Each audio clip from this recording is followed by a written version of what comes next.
Another week down, and it's update time again. So if you watched last week's update, you got to see all the hail and snow that we had going exactly 1 week ago today. And now we are at Wednesday, April 23rd. We're sitting at a nice 70 degrees outside, and our average temp actually for the next 10 days is well above 70. So don't get too hung up on the zones. You hear me talk about the zone thing a lot here because of how crazy my weather is.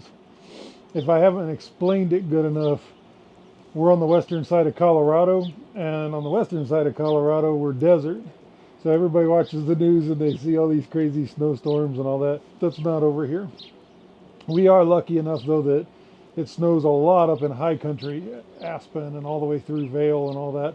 And then all that runoff as it melts runs right here, actually, right behind my property. So interestingly enough, and I haven't heard about any changes coming to the zone chart, but yet after talking to somebody in the comments last week, I pulled up the zone chart again, and where it had me as a decent 7A, it actually came around to the western, before it came around to the western side of Colorado and then dipped in. So not a good 7A, but it said I was in 7A. Now that zone 6-7 line is almost right on me.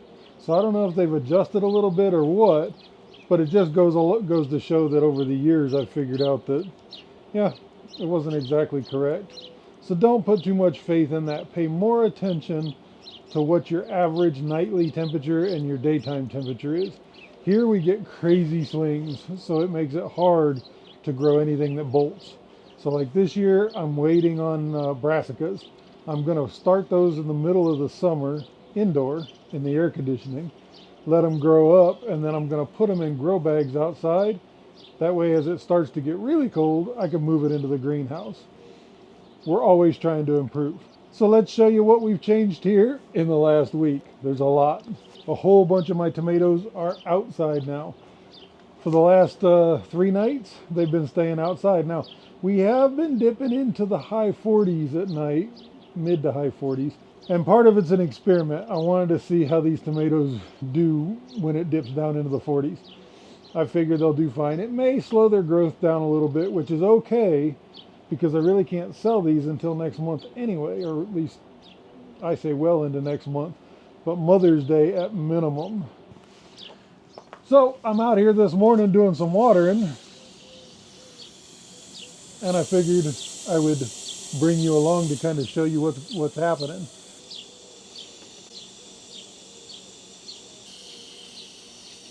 Now these guys are really healthy this year. Take a look at this. So this is about 6 weeks old. We've got a serious main stem going inside here. And they just overall look extremely healthy. I'm very happy with them. Every one of them out here is San Marzano. I think I've told you San Marzano is my favorite.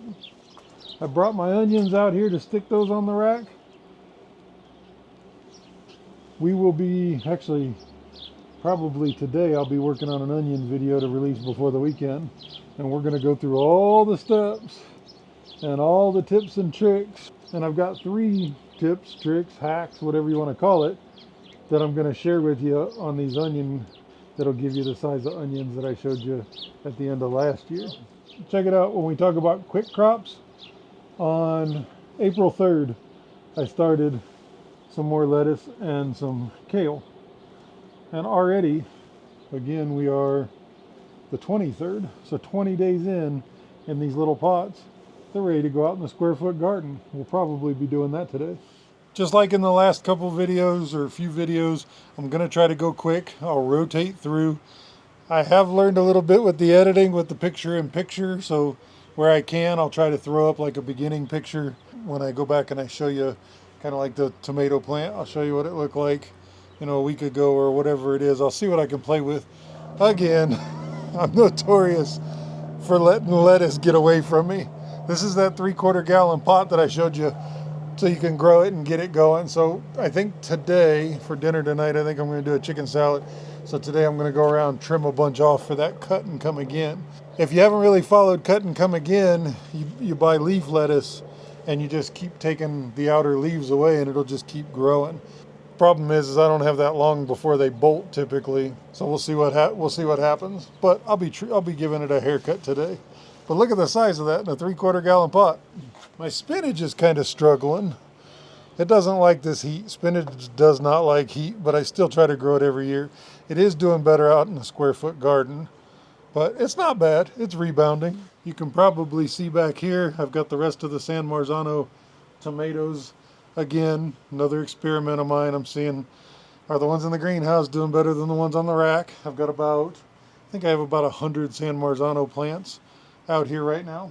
Okay, so if you've been following this was April 2nd. This is my jalapeno seeds, and they're still that small. So if you're a pepper grower, especially a new pepper grower, April 2nd or the 22nd, so 20 days worth of growth from seed. About where you should be right now. All right, take good note of this.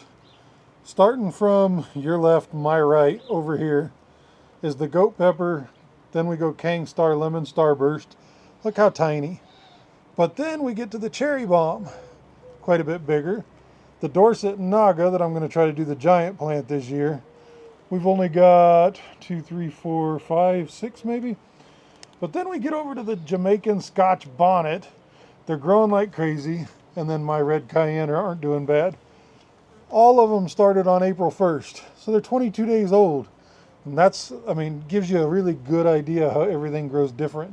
And then just so you can see that doesn't matter how long you've been gardening, you still let things get away from you. This is 4 Ukrainian purple tomatoes. They're about a month old. And I hadn't up potted them yet. Maybe we'll do those today. I do want you to see these though. Super beefsteak tomatoes.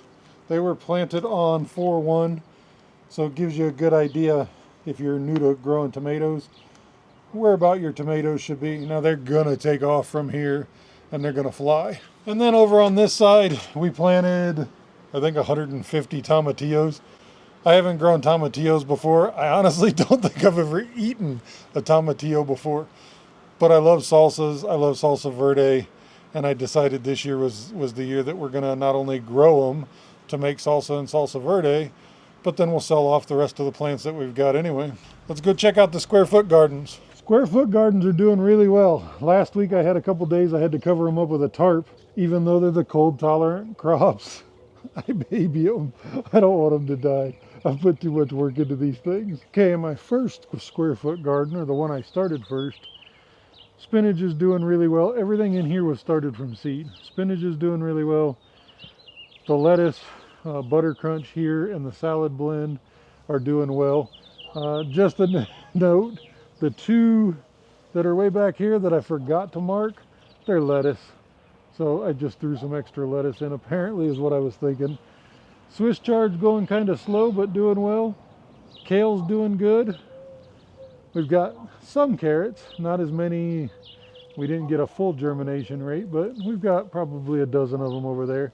And some really tiny little celery popping through. The celery has been very slow going.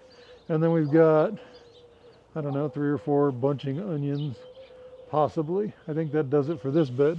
The second bed is the one that's doing really well. So even though we had some sun scald issues, the spinach has come back really well. And I actually think we'll get a good amount off of that. One of the bright light Swiss chard, one of them has decided to go south on me, but the other 3 picked up and doing well. Again, my butter crunch lettuce is taken off. Bunching onions are doing really well. Carrots, maybe not quite as good, about the same. Over here we've got bok choy that I told you I've never grown, and some tiny little celery again. Celery is a slow goer this year. Take a look inside the chicken run. I was telling you about the camo netting I put up for shade because it was already getting way too hot for these guys. And look how shady it is in here. It feels great. There's my buddy. Hi, baby. Are you my friend? Are you coming to see? So the white one did turn out to be a rooster, but he's not going anywhere. He's the one that adopted me from the get-go. And every time I come in here, he's the first one to come out and greet me. I think actually we have 3 roosters now. I'm not sure if it's because they all hatched together and they're same age, but we're not having any issues with the roosters fighting or anything yet, and they're, oh, somewhere around 3 months old now. How are you doing? You want to see the camera? Want to strike a pose? These are the snow peas. They're doing pretty amazing. These are the Lincoln peas. Not doing as good as the snow peas, but they're still doing pretty good. And then of course the garlic that we planted at the end of last year, and it's still doing great. Last week we did another round of fertilizer on it. Although I will show you, the volunteer potato that we had in there didn't make it through the freeze, I don't think. It might, there's a little bit of green still on it. And finally, inside for my seed starting area, I just kind of wanted to show you, I dimmed the light down a little bit. Let's see if you can see. Look at the white leaves on that Matapino that I've told you so much about. That Matapino is just over a month old, to give you an idea of jalapeno. All my Carolina Reaper seeds sprouted off really good. These were April 1st, and so 22 days old. Carolina Reapers start off really slow and then they lag around. Then they kind of take off. But we've got, I want to say we've got like 50 or 60 of them in here that will be in their own pots in the next month or so. But to give you an idea, just over a month old, normal peppers. This is about where they should be if you're new to growing peppers. And then we planted a whole bunch more. I haven't had any germination from the pimento yet. I put in catnip. If I haven't told you before, I have a giant Maine Coon cat, and he does love catnip. The Shishitos actually took longer than the Carolina Reapers this year. So there is no rhyme or reason. Sometimes you just got to go with it and don't give up. So from the response I'm getting, seems like a lot of you are really liking these just quick weekly updates. Trying to respect your time. I know your time's valuable. Mine is too. I'm not trying to waste your time. Trying to go nice and quick. Hopefully that's a good format for you. If you have any questions, leave them down below in the comments, and I'll make sure I cover them in next week's video. Also, do me a favor and let me know how yours is going, even compared to mine. I know a few of you have told me you've started your onions about the same time and where they're at, that kind of thing. That's a lot of fun for me to see. And if you think about it, start your little channel and let me know what it is, because I'd like to watch your progress too. Now, before we go, one thing I do want to cover. Honestly, it's kind of driving me nuts, and I think it's because of the industry and YouTube and Facebook, all these guys like me on here talking about growing. I'm seeing like crazy. And so if you go over to the Facebook pages, the groups, there's a lot of new growers in there that are like, oh, it got cold, this didn't make it. Is it too late to start blah? Is it too late to start this? Am I too late to be able to grow this? You are not too late for anything.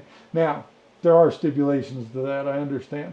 If you live up in Montana, of course, your growing season is going to be a lot shorter than mine. But if you live down in Florida, it's going to be a whole lot longer. Yes, I understand it does change.